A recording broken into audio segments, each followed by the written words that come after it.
Ako si Kuya Paul and welcome sa Growing Christ.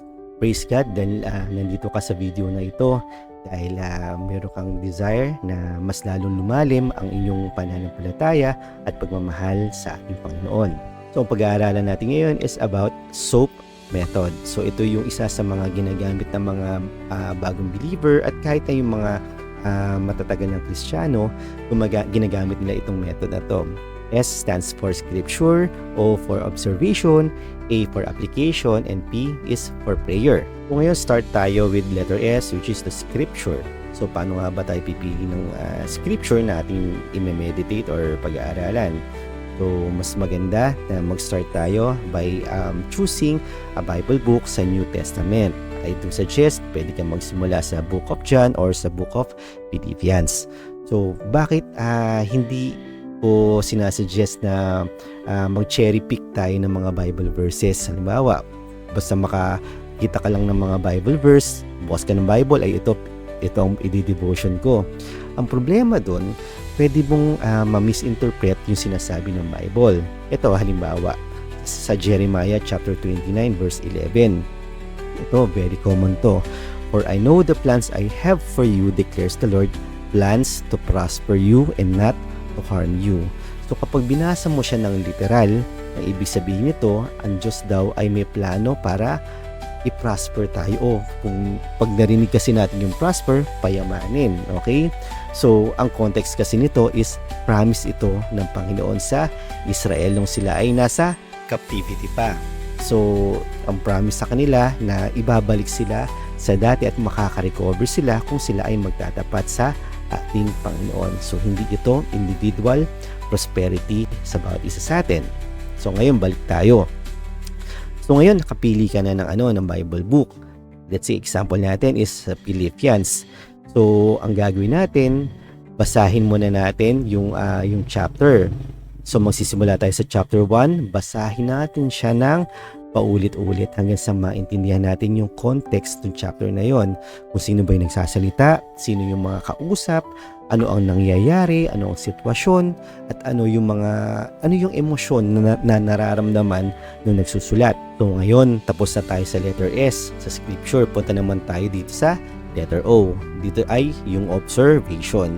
Sa observation, dito natin titingnan yung napili nating Bible verse, kung ano ba ang sinasabi nito, meron ba siyang mga promises ng Panginoon, meron bang mga warnings, meron bang mga commandments, at take note rin natin yung mga mahalagang salita doon sa napili nating Bible verse. By the way, doon pala sa pagpili natin ng scripture, pwede natin gawin yung verse by verse. Ang problema lang dito, may mga Bible verses na lalo na sa mga bagong Kristiyano na mahirap siyang intindihin. Kaya okay lang naman kung halimbawang mag-skip tayo. Let's say, ito sa example natin sa Philippians, hindi natin maintindihan yung verses 1 to 5. Pero pagdating natin sa verse 6, nakita natin na parang may gustong sabihin ng Panginoon sa akin dito. So habang binabasa natin yung buong chapter, markahan na natin yung verse 6. Okay? And then after natin basahin yung buong chapter, balikan na natin siya at ito na yung ating pag-aaralan. So for our example, pag-aaralan natin halimbawa itong Philippians chapter 1 verse 6. Anong sabi dito? And I am sure of this, that he who began a good work in you will bring it to completion at the day of Jesus Christ. So sa observation, para mas maunawaan natin siya, basahin natin ng ilang beses hanggang sa unti-unti tayong i-enlighten ng Holy Spirit doon sa mga bagay na kailangan natin matutunan dito. So mahalaga sa observation is tingnan natin kung meron bang promises ang Panginoon, meron bang commandment, meron bang mga warnings, at tingnan din natin yung mga mahalagang salita doon sa passage na napili natin. So dito sa Philippians chapter 1 verse 6, wala tayong makikita na warning, wala ring commandment. Pero makikita natin dito na meron siyang promises. May promises ang Panginoon dito.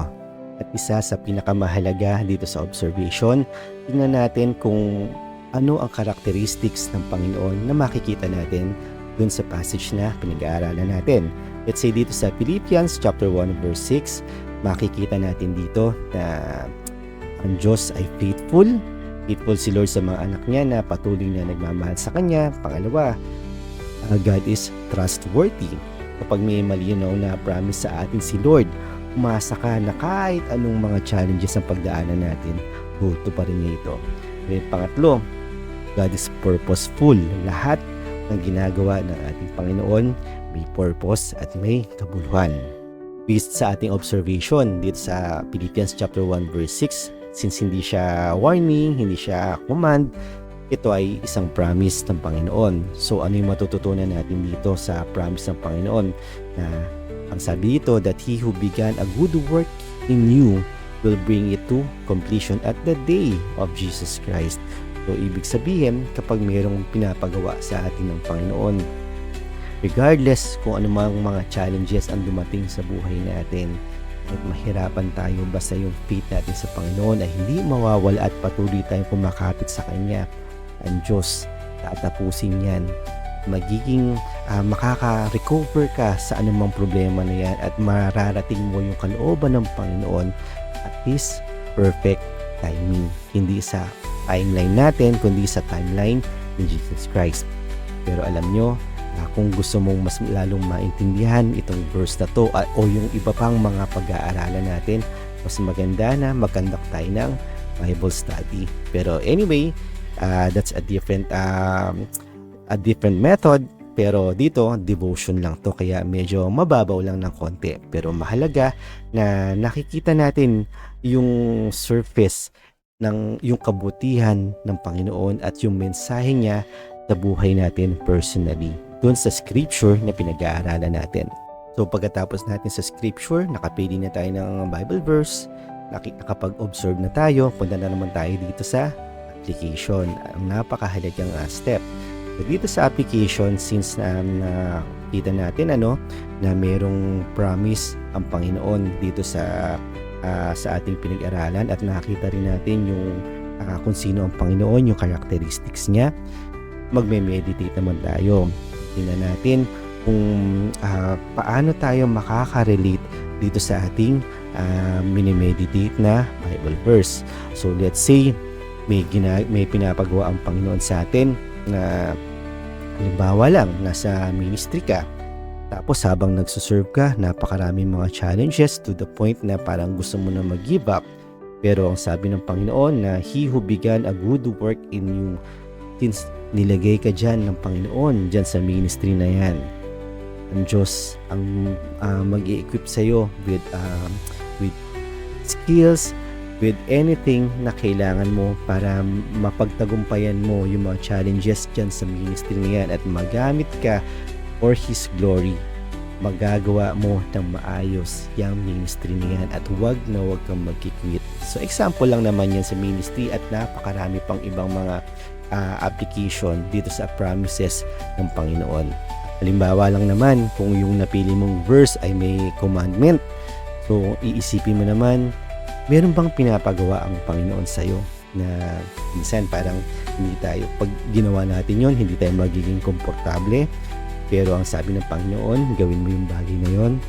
Alam mo mga kapatid, maging obedient tayo sa salita ng Panginoon, sundin natin siya at gawin natin, at kapag ginawa natin yon, kahit ano pang mahirap ng pagdadaanan natin, since dinala ka ng Panginoon dyan sa bagay na yan, siya ang bahala sa iyo. At kung ang napili namang nating Bible verse ay mayroong warning, isipin natin, meditate natin, meron ba tayong kasalanan na nagagawa sa Panginoon na related doon sa nabasa nating scripture. So kapag nirebuke tayo ng Panginoon na meron tayong bagay na kailangan baguhin at meron tayong mga bagay na kailangan ng itigil, sumunod tayo sa Panginoon and be obedient. At napakaraming promises ng Panginoon kapag tayo ay sumusunod sa Kanya. And for our last point, punta na tayo sa letter P, which is ang prayer na hindi dapat nawawala. So dito sa prayer, nakafocus siya bukod dun sa ating mga personal prayer. Nakafocus ang ating pananalangin doon sa napag-aralan natin sa scripture na na-meditate mo. So kung ito ba ay promises ng Panginoon, commandment, or warning, or rebuke, ang prayer natin is ito yung hihingi natin sa Panginoon. So halimbawa kung promises Kung may promise ang Panginoon, dumadaan ka sa mga challenges, pero may pangako siya sa atin. Hingi tayo ng courage sa Panginoon, hingi tayo ng lakas. O halimbawa naman, ito ay commandment, hingi tayo ng malalim na pananampalataya sa Panginoon para sundin natin siya sa pinapagawa sa atin ng Panginoon. And pangatlo, kung ito ba ay rebuke or warning, kung narinig na natin na tinatawag na tayo ng Panginoon na, anak, itigil mo na yung ginagawa mo. So, ano ang magiging response natin? So, doon magpo-focus yung ating prayer. Kaya kung mapapansin ninyo, no, yung mga Kristiyanong malago sa pananampalataya, ito yung nagkakaroon siya palagi ng intimate time with the Lord. Lagi siya nakikipag-usap sa ating Panginoon. So, I pray na tayo ay dumating sa ganung pagkakataon na araw-araw hinahanap natin yung salita niya. Salamat sa iyong panonood at sana makatulong sa iyo itong video na ito para mas lalong lumalim yung faith, yung love at yung knowledge natin sa ating Panginoon. So kita tayo muli sa susunod na video. Ito si Kuya Paul ng Growing Christ. God bless!